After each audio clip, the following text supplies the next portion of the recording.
Hi అండి, నమస్తే. నేను మీ జాడి లక్ష్మణ్. ఏదైతే గత 2 రోజుల నుంచి ఎక్కడ చూసినా ఒక న్యూస్, సంగారెడ్డి న్యూస్ చాలా ఫేమస్ అవుతుంది. అదే కాకుండా ఎక్కడ చూసినా అదే న్యూస్ కనిపిస్తుంది మనకు. ఎందుకోసం అంటే అది దాని కంటెంట్ చూస్తేనే చాలా విచిత్రంగా ఉంది. ఆ న్యూస్ కూడా చాలా విచిత్రంగా ఉంది. ఎక్కడ జరిగినట్టు దేశంలోనే ఒక వింత. అది నిజం చెప్పాలంటే ఏదైతే చెప్తున్నాను వినండి ఒకసారి. ప్రియుడు ముందే భార్య గొంతు కోసిన భర్త అట. అసలు ఇందులో విలన్ ఎవరు, హీరో ఎవరు, హీరోయిన్ క్యారెక్టర్ ఎవరు క్లారిటీగా చెప్తా. ఇది ఎక్కడ జరిగిందంటే ఏదైతే సంగారెడ్డి జిల్లా జనసంగల మండలం తుమ్మనపల్లికి చెందిన ఒక సిద్ధారెడ్డి. తను చిరు వ్యాపారం చేసుకుంటా పాపం ఉండేవాడు. తన భార్య కవిత. వీళ్ళ ఇద్దరు దంపతులకి 12 ఏళ్ల క్రితం పెళ్ళయిందండి. అయితే వాళ్ళకు ఒక పాప, ఒక బాబు కూడా ఉన్నాడు. వీళ్ళ జీవితం కొనసాగిస్తున్నారు. ఆ అమ్మాయి ఏదైతే కవిత ఏదైతే ఉందో ఇంట్లో కూర్చొని టైలరింగ్ చేస్తుంటూ ఉంటారు. అది ఈయన చిన్న వ్యాపారం కాబట్టి ప్రతిరోజు మార్నింగ్ వెళ్తారు, సాయంత్రం వస్తారు. కానీ ఈ అమ్మాయి ఏదైతే టైలరింగ్ చేస్తూ ఫోన్ ఎక్కువ యూజ్ చేసుకునేది. అలాంటి టైంలో ఈయన పొద్దున వెళ్ళేవాడు, సాయంత్రం వరకు వచ్చేవాడు కాదు. అలా ఇలా సోషల్ మీడియా ఇప్పుడు ఎంత వైరల్గా మారిందంటే మీకు అందరికీ తెలిసిన విషయం. ఒక కరోనా కంటే డేంజర్ ఏదైతే ఉందో అంటే సోషల్ మీడియానే. అలాంటి టైంలో ఈమె ఫోన్ వాడడం మొదలుపెట్టింది. ఆ ఫేస్బుక్లో ఒక ఆయన పరిచయం అయ్యాడు. ఆయన పేరు పవన్ కుమార్ రెడ్డి. పరిచయం అయ్యేసరికి అమ్మాయి కనిపించగానే అబ్బాయి ఏం చెప్తారంటే మీరు చెప్పండి, నువ్వు చాలా అందంగా ఉన్నావు. ఫస్ట్ ఆఫ్ ఆల్గా ఆమెని అంటే ఏదైతే అమ్మాయిని పడగొట్టడానికి 1,00,000 మాటలు మాట్లాడతాడు ఆయన. నువ్వు చాలా అందంగా ఉన్నావు, ఈ మొన్నటి రీసెంట్గా ఫోటో చూశాను, నిజంగా చాలా క్యూట్ ఉన్నావు, రోజు రోజుకి నీ అందం పెరుగుతుంది. ఇలా అమ్మాయి ఆ పొగడతల్లో ఏంటంటే అమ్మాయి పొంగిపోతుంది. ఆ చేసే పోస్టులకు కావచ్చు, వాళ్ళ మెసేజ్లు కావచ్చు, చాలా చాలా క్లోజ్ దగ్గర అయిపోయాయి. కొద్ది రోజుల తర్వాత వాళ్ళు ఇద్దరు కలవాలనే పొజిషన్కి వచ్చేసరికి చివరికి ఒక మాట మాట్లాడడం జరిగింది పవన్ కుమార్ రెడ్డి ఏదైతే ఉందో ఈ కవితతో. నువ్వు నాతోనే వస్తే నీకు హ్యాపీగా చూసుకుంటాననేసరికి నిజం చెప్తున్నాను కదా, ఇంట్లో ఏమంటారు కదా, మటన్ కూర ఉన్నా కూడా బాగా అనిపించదు, కానీ బయటది అది పచ్చి పులుసు అన్నం పెట్టినా చాలా టేస్టీగా ఫుడ్ వస్తుంది అని చెప్తాను. ఇలాంటిది ఈమెకు కూడా 2 పిల్లలు ఉన్నారు, ఒక పాప ఒక బాబు. భర్త ఉన్నాడు. సంతోషంగా జీవనం కొనసాగించేటప్పుడు థర్డ్ పర్సన్ ఎంటర్ అయ్యేసరికి ఏం చేస్తారు ఈమెమన్నది, సరే నేను వచ్చేస్తా అని చెప్పింది. అయితే ఇంటి నుంచి ఈమె ఎప్పుడు వెళ్ళిపోయిందంటే 27 గత నెల అంటే మార్చ్ 27న ఇంటి నుంచి వీళ్ళు వెళ్ళిపోయింది. వెళ్ళిపోయేసరికి భర్త ఏమైంది పెళ్ళబెట్టి వెళ్ళిపోయిందని వాళ్ళ ఇంటి వాళ్ళకి ఫోన్ చేయడం కావచ్చు, వాళ్ళ చుట్టాల బంధువులు కావచ్చు, అందరికి ఫోన్ చేశాడు. ఒక 2-3 డేస్ గమనించి 30వ తారీఖున అంటే 27 అంటే 20 ఒక 4 రోజులు అటు ఇటు తిరిగి 30న డైరెక్ట్ పోలీస్ స్టేషన్లో వెళ్ళి ఆయన కంప్లైంట్ ఇవ్వడం జరిగింది. కంప్లైంట్ ఇచ్చిన తర్వాత పోలీస్ వాళ్ళు కూడా ఎంక్వైరీ చేసి చెప్తారని చెప్పడం జరిగింది.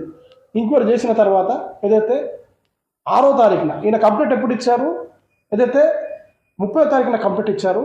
అయితే 6వ తారీఖున వరకు మీ భార్య కనబడిందని ఈయనకు ఫోన్ రావడం జరిగింది. ఎవరికి? సిద్ధారెడ్డికి. అంటే ఈమె ఇంటి నుంచి ఎప్పుడు బయట వెళ్ళిపోయింది 27న, మళ్ళీ కనిపించింది ఎప్పుడు 6న. అంటే దాదాపు ఇక్కడ ఒక 11 డేస్ గ్యాప్ వచ్చింది. భర్తను వదిలేసింది, 2 పిల్లల్ని వదిలేసింది, ప్రియుడితో ఎంజాయ్ చేస్తూ కూర్చున్నదాన్ని. అది ఇక్కడ కంటెంట్ ఏంటంటే ఇక పోలీస్ స్టేషన్ నుంచి ఫోన్ వచ్చేసరికి సిద్ధారెడ్డికి చాలా కోపం వస్తుంది. ఎవరికైనా చూడండి అండి, ఒక మనిషి కొట్టిన దెబ్బ కంటే సమాజం ముందు మనం చూస్తున్నాం కదా, సమాజం ముందు మనం అవమానాలు ఆ పడని మాట అన్నప్పుడు ఎవడైనా తల వంచాల్సింది. ఎంత పెద్ద రాజైనా ఒక చిన్న మాట కోసం సూసైడ్ చేసుకునే పరిస్థితి. పాప ఏం చేస్తాడు, మంచి పేరుంది సమాజంలో, తనకు ముఖం చూపించే పరిస్థితి లేదు ఆయన. ఇప్పుడు ఏం చేయాలి, ఫిక్స్ అయిపోయాడు, డూ ఆర్ డై, ఏమన్నా చేయాలని ఫిక్స్ అయిపోయాడు. ఆ పోలీస్ స్టేషన్లో పరిగెత్తుకుంటూ 30వ తారీఖున ఏదైతే ఫోన్ వచ్చి 6వ తారీఖున ఏదైతే ఫోన్ వచ్చి పోలీస్ స్టేషన్ పరిగెత్తుకుంటూ వెళ్ళిండు. సార్ నాకు ఖచ్చితంగా మా ఆవిడ నాకు నేను కలవాలి ఫస్ట్ అని చెప్పారు. సరే అని చెప్పి ఎస్ఐ గారు ఏదైతే ఉందో ఒక కానిస్టేబుల్ ఇచ్చి జడ్చర్లో ఉందని చెప్పారు. అప్పుడే వెంటనే కారు స్టార్ట్ మాట్లాడుకొని జడ్చర్లకు కానిస్టేబుల్ ఏదైతే భర్త ఈమె సిద్ధారెడ్డి ఇద్దరు వెళ్ళారు, ఒక డ్రైవర్, ముగ్గురు వెళ్ళారు. జడ్చర్లో లొకేషన్ దగ్గర వెళ్ళి పట్టుకున్నారు అమ్మాయిని. అమ్మాయితో అంటే తన భార్యను పట్టుకున్నాడు, ఆ భార్య ప్రియుడిని కూడా పట్టుకున్నాడు. భార్య పేరు కవిత, ప్రియుడి పేరు పవన్ కుమార్ రెడ్డి. వాళ్ళిద్దరు కూడా దొరికేశారు. పోలీస్ ఏదైతే కానిస్టేబుల్ అన్నాడో వీళ్ళిద్దరిని ఫస్ట్ పోలీస్ స్టేషన్ తీసుకెళ్దామని చెప్పారు. సరే అని చెప్పేసరికి ఆ కళ్ళారా చూసిన తను ఆ మనసు ఒప్పుకోలేదు. ఏం చేయాలని కారులో కూర్చున్నారు. రిటర్న్ ఏదైతే జహీరాబాద్ రిటర్న్ వస్తున్నారు. వాళ్ళు రిటర్న్ వచ్చేటప్పుడు ఏమైందంటే, ఫస్ట్ ఆఫ్ ఆల్ ముందర కారు ముందర డ్రైవరు కానిస్టేబుల్ ముందర కూర్చున్నారు.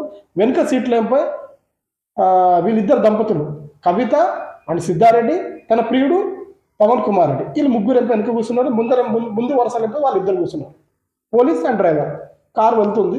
నందిపేట వెళ్ళేసరికి అటు మధ్యలో ఏమవుతుందేమో, ఏదో చిన్న గొడవ జరిగింది. వెంటనే అదేంటో కత్తి తీసి డైరెక్ట్ పోలీస్ ముందునే పొడవడం స్టార్ట్ చేశారు. తను ఎవరు? సిద్ధారెడ్డి. పొడిచేసరికి ఇక పక్కన ఉన్న హాస్పిటల్ వాళ్ళు తీసుకుపోయినండి, పోలీస్ డిపార్ట్మెంట్ తీసుకుపోయేసరికి ఆ ప్రియుడు కూడా దానికి అక్కడ సహకరించింది. ఆమె చనిపోయింది. చనిపోయిన తర్వాత ఇక ఈయన హంత కూడా ఈయన పోలీస్ స్టేషన్లో పెట్టాడు. ఇక్కడ హైలైట్ ఏంటంటే, ఈ స్టోరీ ఇంతవరకు ఇక్కడ జరగదు కూడా. ఒక ఏదైనా స్టోరీలో విలన్ క్యారెక్టర్ వచ్చినప్పుడు లాస్ట్కి ఏం అవ్వాలంటే విలన్ని అరెస్ట్ చేయాలి, విలన్ ఏదో ఒకటి దెబ్బలు తినాలి. విలన్గా ఎంటర్ అయ్యాడు ఎవరు? పవన్ కుమార్ రెడ్డి. విలన్గా ఎంటర్ అయ్యి వీళ్ళ ఇద్దరు చక్కటి పచ్చటి కాపురంలో అడుగుపెట్టి వాళ్ళ ఇద్దరిని సర్వనాశనం చేసేసాడు. ఇప్పుడు ఏమైపోయింది? తల్లి హత్యకు గురి కావడం, తండ్రి జైలు పాలవడం, పిల్లలు అనాథగా మిగలడం, ప్రియుడు మాత్రం సేఫ్గా నాకేం తెలియనట్టు ఉండడు. వీళ్ళకి ఆ పచ్చని కాపురంలో అడుగుపెట్టింది తను అడుగు పెట్టకపోతే వీళ్ళు హ్యాపీగా ఉండేవాళ్ళు కదా. పవన్ కుమార్ రెడ్డి ఏదైతే ఉందో తను అడుగు పెట్టకపోతే వీళ్ళ పచ్చని కాపురం హ్యాపీగా ఉండేవాళ్ళు కదా. సరే, ఆయనకు తెలియకపోవచ్చు. ఎవరైతే ఉడుకు రక్తంలో ఉంటారో ఖచ్చితంగా వాళ్ళు అమ్మాయి కావాలని అనుకుంటారు. కానీ కనీసం మనకు తెలివి ఉందా? ఈ ఏదైతే సిద్ధారెడ్డి భార్య కవిత కన్నా తెలివి ఉందా? నాకు పెళ్ళి అయింది, 12 సంవత్సరాలు అయింది, నాకు 2 పిల్లలు ఉన్నారు. కనీసం ఒకరిని మెసేజ్ చేసేటప్పుడు ముక్కు మొహం తెలియని ఒక వాట్సాప్లో మెసేజ్ పెట్టి ఫేస్బుక్లో పరిచయం అయితే రమ్మంటే ఎలా వెళ్తావమ్మను? నాకు అర్థం కాదు. సరే, నీకు తెలిసిన బంధువు కావచ్చు, నీకు అంటే స్కూల్ లైఫ్ కావచ్చు, సరే కాలేజ్ లైఫ్లో నాకు లవర్స్గా ఏదైనా ఎవరైనా తెలిసిన వాళ్ళంటే అంత క్లోజ్గా ఉన్న వాళ్ళతో వెళ్ళొచ్చు, నో ప్రాబ్లం. ఎందుకోసం అంటే వాళ్ళు టచ్లో ఉంటారు, 2-3 ఇయర్స్ మీతో జర్నీ చేస్తారు కాబట్టి వాళ్ళతో వెళ్ళిపోయినా ఓకే. కానీ వీడు ముక్కు మొహం తెలియదు, ఏం తెలియదు, ఫేస్బుక్లో పరిచయం అయితే నీకు రమ్మని చెప్తే వెళ్తున్నట్టే నేనంటే మహానుభావులు ఎక్కడ ఉన్నారండి? ఇంత అమాయకులు ఎవరైనా ఉంటారా చెప్పండి? ఆయన రమ్మనడం, ఈమె పోవడం, ఎంత సిగ్గుచేటు నిజంగా చెప్పాలంటే. ఏం చెప్తుంది అమ్మాయి సమాజానికి చెప్పండి? ఈమె వల్ల, ఆయన వల్ల కాదు, ఇప్పుడు ఈమె వల్ల మొగోడు 12 మాట్లాడతారండి. కనీసం ఈమె ఒక్కసారి ఆలోచించిన పిల్లల ముఖం చూడలేదు. ఈమె వల్ల ఈ కుటుంబం పచ్చడి కాపురం సర్వనాశనమైంది. ఈమె వల్ల ఒక ప్రాణం పోయింది. ఈమె వల్ల తన భర్త హంతకుడు అయిండు. ఈమె వల్ల 2 పిల్లలు అనాథగా మిగిలింది. ఇప్పుడు ఎవరు దీని బాధితులు? దీన్ని ఎంత కష్టం అంటే చెప్పండి. ఆ పిల్లలు సరే వీళ్ళు చనిపోతారండి, 2 రోజులు నడుస్తారు, తల్లిదండ్రులు చనిపోయారండి. ఆ పిల్లల్ని పోషించేది ఎవరు? పెదనాన్న చిన్న ఉంటారు వాళ్ళు. నేను చెప్తున్నా కదా, సొంత వాళ్ళకే ఖచ్చితంగా చూడడానికి ఈరోజు ఇది లేదు. నా పెదనాన్న కొడుకు చిన్నలు ఎవరు చూస్తారండి చెప్పండి? పెద్దగా అయిపోతే పిల్లల్ని నెట్టేస్తున్నారు. ఎవరు చూస్తారు మీరు చెప్పండి? ఇలాంటి స్టోరీ ఎక్కడ లేదు. నిజం చెప్తున్నా కదా. కనీసం వీళ్ళు ఈ సోషల్ మీడియాని కొంచెం దూరంగా ఉండండి. సోషల్ మీడియా వల్ల ప్రాణాలు కాదు, పచ్చని కుటుంబాలు కూడా సర్వనాశనం అవుతున్నాయని ఒక చర్చలో న్యూస్ మనకు కనిపిస్తుందండి. ఇలాంటి న్యూస్లు చాలా వస్తున్నాయి. ఇంకా మార్పు మనకు రావడం లేదు. కనీసం ఒక ముక్కు మొహం తెలియని వాడు మిమ్మల్ని మెసేజ్ చేసినప్పుడు అది మీరు మెసేజ్ని అక్కడ స్టాప్ చేసేస్తే ఎవరైనా అడుగుతారండి. అమ్మాయిని వాడికి ఏంటి కోరిక ఉంటుంది, ఏదైనా పరంగా అడుగుతాడు. అప్పుడు అడిగేటప్పుడు మీరు మెసేజ్ ఎలా పెట్టాలి? ఒరే బాబు, నాకు పెళ్ళేందిరా, నాకు 2 పిల్లలు ఉన్నారు, పక్క ఆమెను ఇంకో ఆమెను చూసుకొని 4 సార్లు మెసేజ్ పెడతాడు. మా ఆయనతో చెప్తా, లేకపోతే పోలీస్ స్టేషన్ వెళ్తాంటే వాడే భయపడుతుంది. ఆ మాటలు మీకు రిటర్న్ అంటున్నారంటే దానికి అసలైన కారణం ఏంటంటే మీ నవ్వు కావచ్చు, మీ స్మైల్ కావచ్చు, మీ మెసేజ్ కూడా కావచ్చు. మీ ఇచ్చే రిప్లైని బట్టి వాడు నెక్స్ట్ క్వశ్చన్ అడగడానికి రెడీ ఉంటుంది వాడు. అదే మీరు గంభీరంగా మాట్లాడారనుకోండి, ఆ మెసేజ్ కూడా గంభీరంగా పెట్టారనుకోండి, కోపంతో పెట్టారనుకోండి, ఈ నెక్స్ట్ టైం రిపీట్ వస్తే 100% నేను పోలీస్ స్టేషన్ వెళ్తాను అనుకోండి. ఎవడైనా మొగడు భయపడాల్సింది. అక్కడ ఎవడైనా మొగడు భయపడాల్సిందే. ఎందుకోసం అంటే ఒక అబద్ధాన్ని నిజంగా మార్చే దమ్ము ఒక ఆడది మాత్రం ఉంటుందండి. అలాంటి ఆడది అమ్ముడు పోయినప్పుడు ఎవరు ఏం చేస్తారు చెప్పండి? ఏం చేస్తారు చెప్పండి? కుటుంబం సర్వనాశనం అయిపోయింది. దీనివల్ల ఇప్పుడు నిన్నటి నుంచి చూస్తున్నాను, ఎక్కడ చూసినా సోషల్ మీడియాలో మొత్తం న్యూస్ ఇదే వైపు మారింది. పోలీస్ డిపార్ట్మెంట్ తన ఏం చేస్తాడు పాపం, తన పని ఏంది 30 మీరు ఇచ్చిన కంప్లైంట్ ఏదైతే 30 కంప్లైంట్ ఇస్తే 6 వాళ్ళు పట్టించిండు వాళ్ళ భార్యని, సిద్ధారెడ్డి భార్యని 1 వీక్లో పట్టించిండు పాపం, వాళ్ళ పని వాళ్ళు చేసిండ్రు. వాళ్ళు ఇక పొడిచి చంపేస్తుంటే వాళ్ళే, కానీ పొడవడం ఈయన తప్ప, చచ్చిపోవడం ఆమె తప్ప, ప్రియుడు మాత్రం ఏమి తెలియనట్టు అమాయకుల్లో ఉంటున్నాడు. ఇప్పుడు ఇద్దరు బలి అయిపోయిన వాళ్ళు, పిల్లలు కూడా బలి అనాథ మిగిలేరు కదా. ప్రియుడు ఇప్పుడు నాకేం తెలియదు, నేను సేపు ఆమె రమ్మంటే వచ్చింది, నేనేం చేయాలి, ఆమె వస్తా అంటే నేను రమ్మని చెప్తాను. ఎవరైనా రమ్మని చెప్తారా? ఆమె వస్తా అంటే నేను రమ్మని చెప్పాను. ఇప్పుడు ఏం చేయాలి? ఇప్పుడు ప్రియుడికి అసలు పోలీసులతో సంబంధం లేదంటారు ఆయన సేఫ్గా బయటికి వెళ్ళిపోయింది. ఇప్పుడు ఇద్దరే జీవిత పాలు, ఈయన ఆమె చనిపోయింది. దయచేసి ఇలాంటి పిచ్చి ఏదైతే సోషల్ మీడియా నుంచి వచ్చే కామెంట్స్ కావచ్చు, మెసేజ్లు కావచ్చు, దానికి దూరంగా ఉండండి. మీకు చేయాలనుకున్నప్పుడు పెళ్లి చేసుకోకండి, ఇలాంటి ఎంటర్ అవ్వకండి. మీ వల్ల కొన్ని కుటుంబాలు సర్వనాశనం అవుతాయి. మీ వల్ల మీ న్యూస్లు చూసేసి ఇంకో నలుగురు రెడీ అవుతారు, తయారవుతారు. దీనివల్ల ఏం లాభం చెప్పండి? మీ వల్ల ఏమైనా సమాజానికి ఉపయోగం ఉందా? అది లేదు. మీ వల్ల సమాజానికి ఏమైనా లాభం ఉందా? అది లేదు. ఏముంది మీరు చెప్పండి? ఇచ్చే మెసేజ్లు ఏంటి? ఇద్దరు పిల్లలు కన్న తర్వాత ఫేస్బుక్లో రమ్మంటే పోవడం ఎంత సిగ్గుచేటండి, ఎంత సిగ్గుచేటు చెప్పండి. ఇద్దరు పిల్లలు ఉన్నారట, ఏమైంది మీకు? మంచి ఇంట్లో హ్యాపీగా ఉంటున్నాడు పాప, ఏదో బిజినెస్ చేసుకుంటూ భార్యను పోషిస్తున్నారట. భర్త టైలరింగ్ చేస్తుంటే ఫోన్ చూసుకుంటా కూర్చున్నది. ఏం చేయాలో చెప్పండి? ఎవరైనా మూతి మీద మీసం ఉన్నోడికి తన భార్య ఎదుటి వాడుతూనే మాట్లాడుతున్నప్పుడు ఎవరు సహించలేరండి.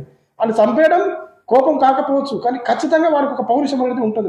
మగవాడికి నా భార్య పక్కడితో పోయిందంటే ఎట్లా ఉంటుందంటే చెప్పండి. చూసేవాళ్ళు ఖచ్చితంగా దీంట్లో కామెంట్ రూపంలో చెప్పండి. పొడిచింది ఏదైతే ఇక్కడ తప్పు ఎవరిది? ఏ ప్రియుడిదా? బి సిద్ధారెడ్డిదా? సి కవితదా? సిద్ధారెడ్డి భార్య అంటే ఏ ప్రియుడి తప్ప, బి భర్త తప్ప, సి భార్య తప్ప. అసలు తప్పు ఎవరిదో కామెంట్ రూపంగా చెప్పండి.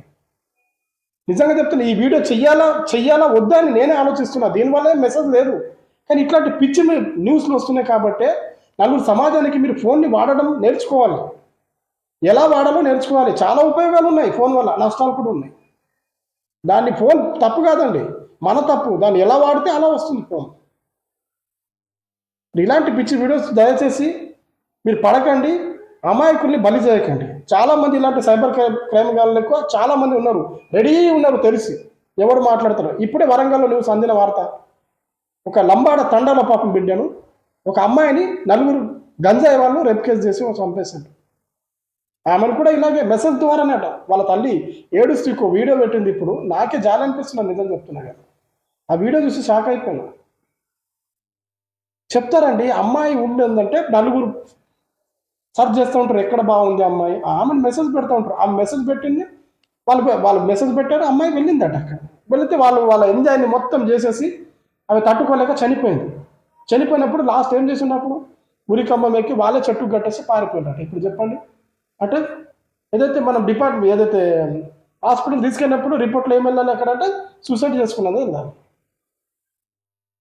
ఇలాంటివి చాలా జరుగుతున్నాయండి, నిజంగా చెప్తున్నారు కదా. దయచేసి మీరు సోషల్ మీడియా ఏదైతే ఉందో వాళ్ళని ఫోన్ లాగానే వాడండి. ఇలాంటి పిచ్చి మరొకసారి ఇలాంటి తప్పు జరగద్దని నేను తెలియజేస్తున్నాను. చూస్తూనే ఉండండి. నేను మీ జాడే లక్ష్మణ్.